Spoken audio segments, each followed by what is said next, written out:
Good morning, students, and I welcome you all in monochromatic image school online classes. Today we are going to start and we are going to study lesson 1 for class 2, and this video is specially for English subject class 2. All right, so let's start. Now the first lesson is the little plant. ठीक है, तो इस जो poem का title है the little plant. Plant का मतलब हम जैसे जानते हैं पौधे होते हैं छोटे छोटे, और लिटिल का मतलब छोटा होता है। ठीक है। Now in the heart of a seed, heart का मतलब होता है कोई भी चीज़ जहाँ पे, जैसे कि हमारे हमारे शरीर में भी हार्ट होता है, वैसे ही हर जो पार्टिकल्स होते हैं उनके भी मेन सेंटर होते हैं जहाँ से हर चीज़ की शुरुआत होती है। इसलिए इस पोएम में लिखा हुआ है in the heart of a seed. Seed का मतलब होता है बीज। कोई भी बीज का जो सेंटर होता है जहाँ से शुरुआत होती है, buried deep so deep. Buried का मतलब होता है किसी को जमीन के अंदर खोद के नीचे बहुत गहराई में डाल दिया जाता है। बरीड डीप सो डीप, इसका मतलब ये हुआ जैसे कि हम जो किसान होते हैं, जब कभी हम लोग भी कोई पेड़ का बीज बोते हैं तो उसको हम जमीन के अंदर खोद के और फिर नीचे हम उसे डाल देते हैं, बरीड कर देते हैं, मतलब दफना देते हैं, दबा देते हैं। ठीक है। सो बरीड का मतलब दबा देना भी होता है और दफना देना भी होता है। A tiny little plant lay fast asleep. A tiny, एक छोटा सा जो बहुत पौधा है, मतलब एकदम छोटा सा पौधा है। ले मतलब बड़े होना, फास्ट और asleep मतलब बहुत ही गहरी नींद में सो रहा है। कैसे? क्योंकि जब वो नीचे बीज होता है तो बीज को बड़ा होने में, बीज से पौधा बनने में उसे समय लगता है। तो उस वक्त तक वो क्या होता है, उसको हम लोग पेड़ में पानी डालते हैं उस बीज के ऊपर, उसकी हम सेवा करते हैं, तभी जाके वो बीज बड़ा होता है। ठीक है। तो वही लिखा हुआ है यहाँ पे, ले फास्ट स्लीप, बहुत ही गहरी नींद में सोया हुआ है। वेक सेट द सनशाइन। वेक मतलब होता है जगाना। जब सूरज की पहली किरण जब सुबह उगती है तो वो उस वक्त जो उस बीज को कहती है वेक। ठीक है। उसमें जो पोएट ने लिखा हुआ है, जो कवि ने लिखा है, wake said the sunshine. Sunshine मतलब जो सूरज की किरणें आती हैं। And creep to the light. Creep का मतलब होता है रेंगना, और लाइट का मतलब होता है प्रकाश। तो जो पोएट लिख रहा है कि जाके सूरज के प्रकाश की जो किरणें होती हैं वो उसको जगाती हैं और कहती हैं कि मेरी तरफ रेंगते हुए आओ, मतलब मेरे प्रकाश की तरफ रेंगते हुए आओ। इसका मतलब ये हुआ, आप समझो सिंपल सी बात, जैसे हम छोटे बच्चे होते हैं, छोटे बच्चे जब रेंगते हैं ना अपने घुटनों के बल, तो हम बुलाते हैं ना, बेटा आ जाओ आ जाओ।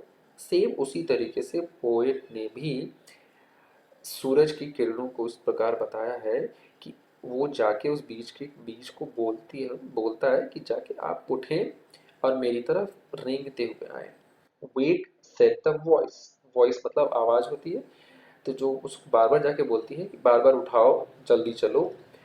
Of the rain drops bright.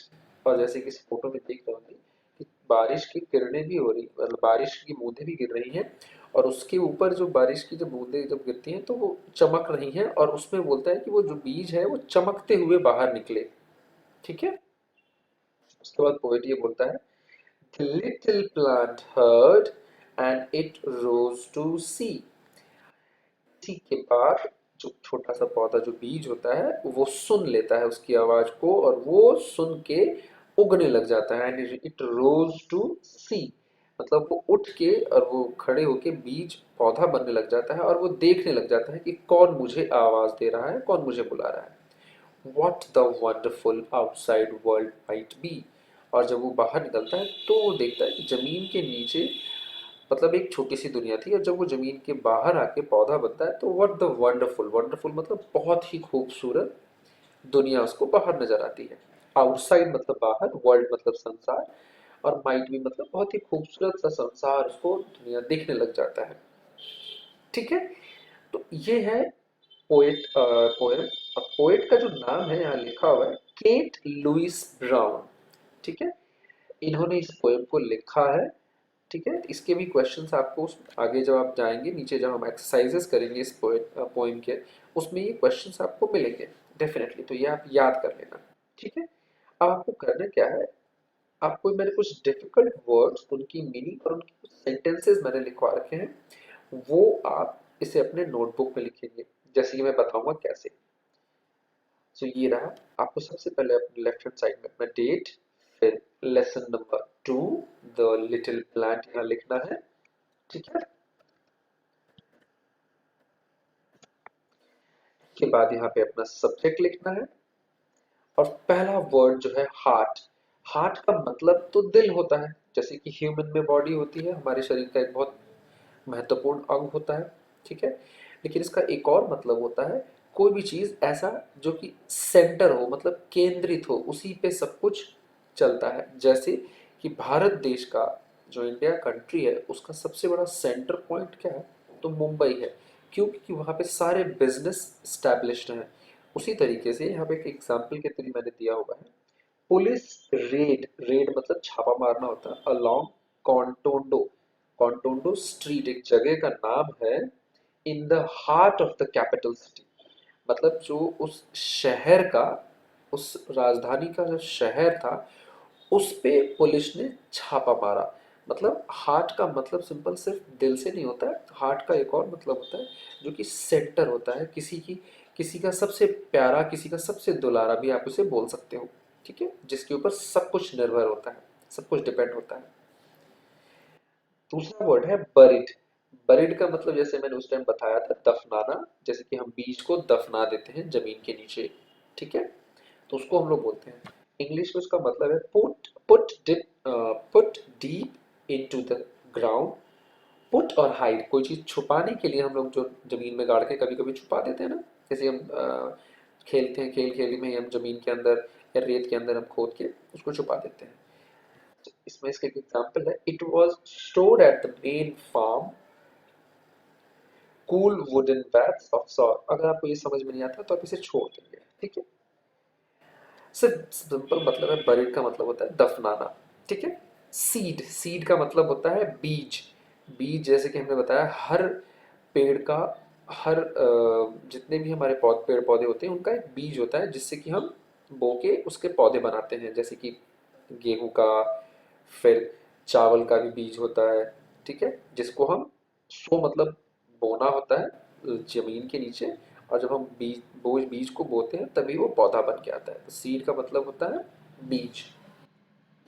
Little, tiny का मतलब होता है लिटिल, जो छोटा होता है, इसका टीनी नहीं प्रोनाउंसिएशन करते हैं, इसको टाइनी बोलते हैं। टाइनी मतलब छोटा, जैसे you he only ate a tiny bite, bite मतलब एक छोटा सा टुकड़ाने वाला काम। तो छोटे जो बच्चे होते हैं वो छोटे छोटे टुकड़े खाते हैं, टाइनी बाइट्स खाते हैं, मतलब बहुत छोटे छोटे टुकड़े खाते हैं। ठीक है, इसी तरीके से दूसरा वर्ड है ले। ले का मतलब है रखना, कोई चीज को रखना। अब रखने का दो तरीका होता है, कोई भी चीज ऐसे हम सीधे अगर रख दें उसको हम बोलते हैं ले, मतलब कि अगर आप सीधे अगर जमीन पे लेटे हैं तो आप इसको ऐसे बोल सकते हैं, I am laying on the ground, अगर आप सीधे लेटे हैं तो। ठीक है, तो इसका सिंपल मतलब होता है ले मतलब was lying in a flat position, मतलब एकदम सीधे पोजिशन में आप लेटे हो तो। नेक्स्ट वर्ड है क्रीप। क्रीप का मतलब होता है रेंगना। ठीक है, रेंगना, कोई भी चीज स्लोली रेंगती है, जैसे snake was creeping on the ground. ठीक है, तो जो सांप था वो धीरे धीरे रेंगते हुए तो आगे बढ़ता है। Now the next word is bright. Bright का मतलब होता है उज्जवल, कोई भी चीज जो चमकीला होती है। जैसे मैंने एक एग्जांपल में दिया हुआ है, Rohan is a bright student, मतलब रोहन जो है बहुत ही चमकीला। अब चमकीला का वो मतलब मत समझ जाओ जैसे कि कोई चीज चमक रही है। चमकीला का दो मतलब होता है, कोई वस्तु चमकती है तब भी हम ब्राइट यूज कर सकते हैं, या कोई अपने काम से चमक रहा हो, कोई अपने काम से नाम, नाम में बहुत उसका हाई हो, बहुत ही लोग उसको पसंद करते हैं, उसको भी हम ब्राइट में ही लाते हैं। इसीलिए लिखा है Rohan is a bright student, मतलब रोहन जो है अपने क्लास में बहुत अच्छा स्टूडेंट है, जो कि हर अपनी होमवर्क को टाइम पे करके लाता होगा, उसलिए उसको उसमें यूज किया गया है। Rohan is a bright student. Next word is रोज।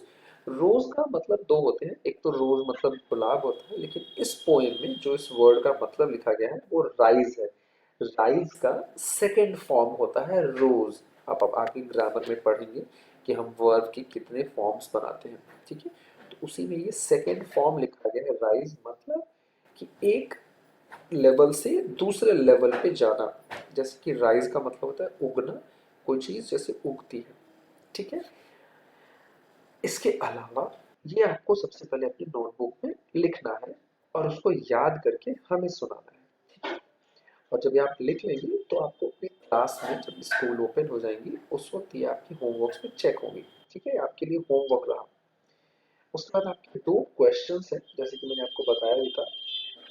वो दोनों क्वेश्चन के आंसर ही मैंने लिख दिया, आपको ये भी याद करके और लिखना है नोटबुक में अपने। क्वेश्चन क्या है, what is the name of the poet.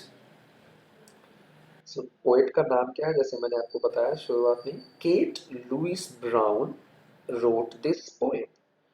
मतलब उन्होंने ही इस पोएम को लिखा है, केट लुइस ब्राउन। और what is the title of this poem, poem का टाइटल क्या है, title of this poem is the little plant, ठीक है।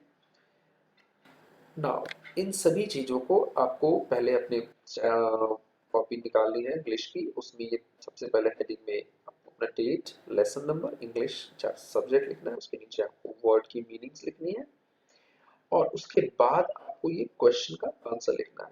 और इन दोनों को याद करके एक छोटी सी वीडियो क्लिप बना के आप हमें व्हाट्सएप पे शेयर भी कर सकते हैं, ठीक है। Thank you. नेक्स्ट क्लास में जब हमारी इंग्लिश की क्लास होगी उस वक्त हम इस चैप्टर की एक्सरसाइजेस कंप्लीट करेंगे, ठीक है। Thank you for watching this video.